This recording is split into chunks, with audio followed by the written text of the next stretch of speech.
So there's a popular discussion right now in the NBA community where people are basically saying that Steph Curry isn't doing what he needs to get done. Because right now they're currently sitting ninth in the Western Conference, 3 games behind Memphis. Sorry, 10th.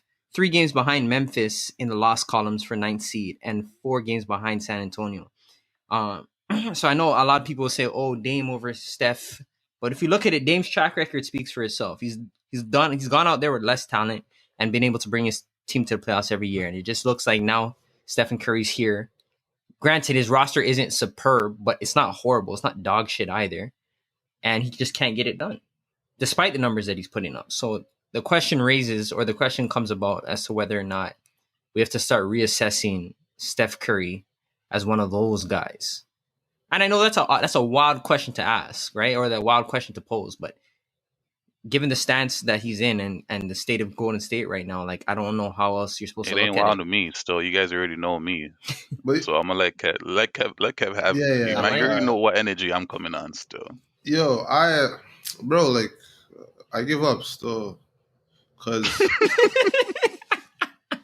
Wave yo, the I said I towel. think the Warriors are gonna be a playoff team. wave the white flag. Still, I say, yo, I thought the Warriors were gonna be a playoff team, and like they're just bad, bro. Like I thought Kelly Oubre was gonna be good. He's just bad. Like it's just I disagree with Rob's. I think their team's ass. Like I don't think this roster has anything on it aside from names, but mans that can actually play basketball and play the way the Warriors have played. It's just Draymond and Curry, in my opinion. bro, we need to dash with that, fam. But No. But again, let me finish, right? So that's me, right? But at the same time, I'm already telling mans like I give up. Like I'm not defending it no more, right? The only question I have is Chris at the start of the season had said, yo, as long as Curry's out there putting up his numbers, I'll allow it, right? So I want to see how he feels about it now because he's putting up numbers. That's not a question, but he can't get the job done. And I think now he's like in and out with a tailbone injury. A man like Draymond, there's a clause in his contract that actually says, I'm not hooping if Curry's not hooping. And it's getting ridiculous at this point because Curry gets ruled out. This man goes into starting, warms up, and then there's a late scratch talking about I'm not hooping. Like, it's ridiculous. So, again, they're going to look forward to Klay coming back. Again, they have Minnesota's pick this year or next year, which is going to be a high pick one of the years. But I just look at it like, yo, like, I don't know where they go from here still. I told Mans about Wiseman. He's not looking good. Confidence is already looking shot. So I don't know, man. But Chris, go ahead. listen, yo. First thing I would address the whole they don't know how to play like the Warriors do.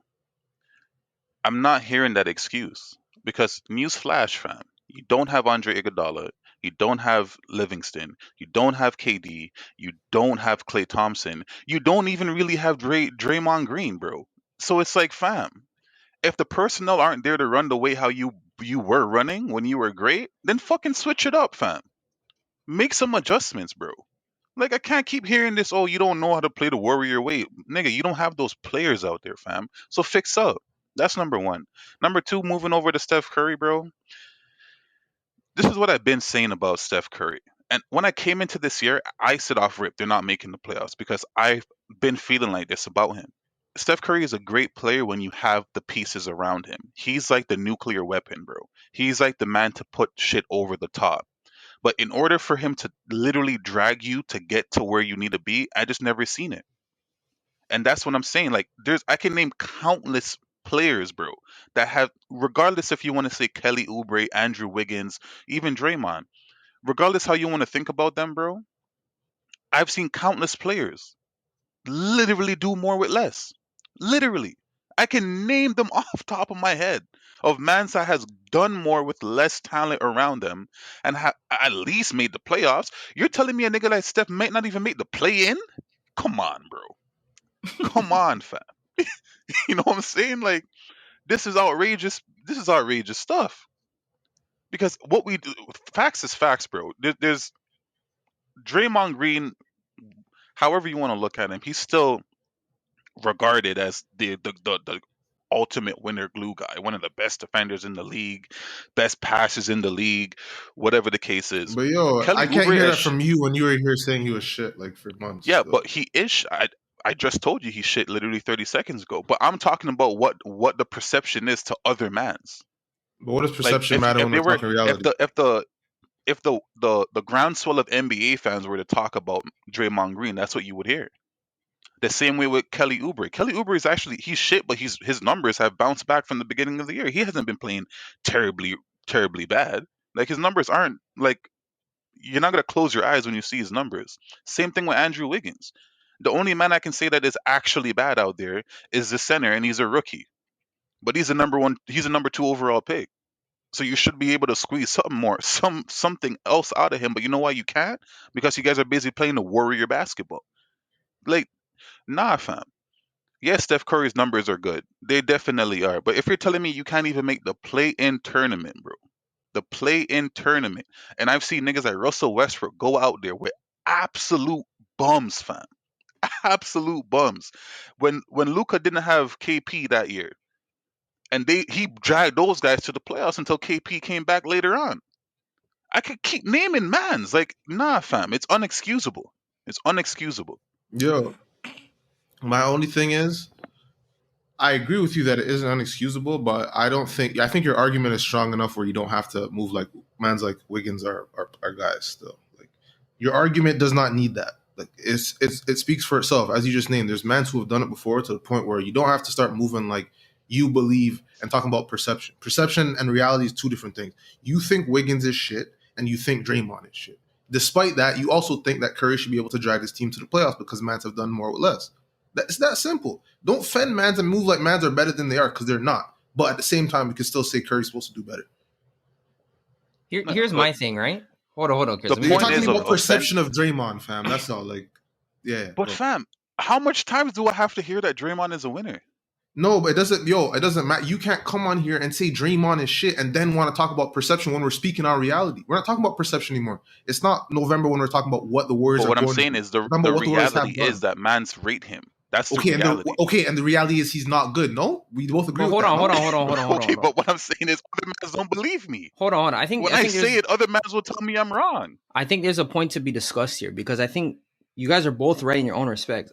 We could think Draymond is shit, but I haven't dived deep enough into the numbers to see if he's actually shit. Because if you look at the numbers for what Draymond's supposed to be, to the average NBA fan, he could be more than adequate. If we're being quite honest. I think Draymond is. It's hard to gauge because Draymond's absolutely useless without Steph Curry, and on top of that, if Draymond's not a warrior, he might be a bench player, right? I think that's fair to say. Like it's not impossible, so it's hard for me to gauge it. We don't need to bring in his teammates because they're not good, but we still think that they should be better, regardless of whether or not we think Wiggins or Draymond is good. They should still be better. That's why I don't think it's worth bringing up those mans in the argument and then contradicting yourself to the points that you've been making for months on this podcast.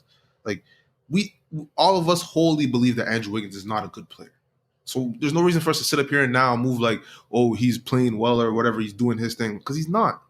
He's not. He goes out there, he has one track mind on offense, and on defense, he's not really doing much for you. So again, even with that said, as bad as I'm saying those mans are, we think Curry should have been better. And it's that simple. Like Draymond's Draymond, man. Like he's living off of a name from a long time ago. I think he can defend in spurts. Like he's still a good defender. I'll give him that 100% because he's playing team defense out there. He's talking, he's doing things, he's quarterbacking essentially that a lot of mans can't do out there. So he has value, but until you put the pieces around him, Draymond gets better with every quality piece you put around him.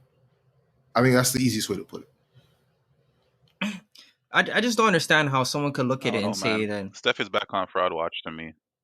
He has to be back on fraud watch because at the end of the day, it's like, yo, we could talk about you being great, but if every time you're supposed to show your greatness, and this is one of those moments where your greatness is supposed to prevail, you can't bring it to the finish line, fam.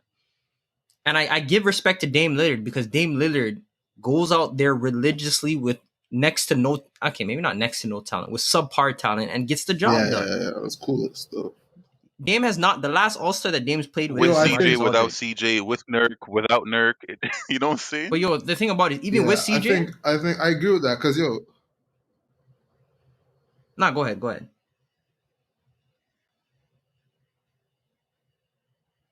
No, it's you, fam. It's you.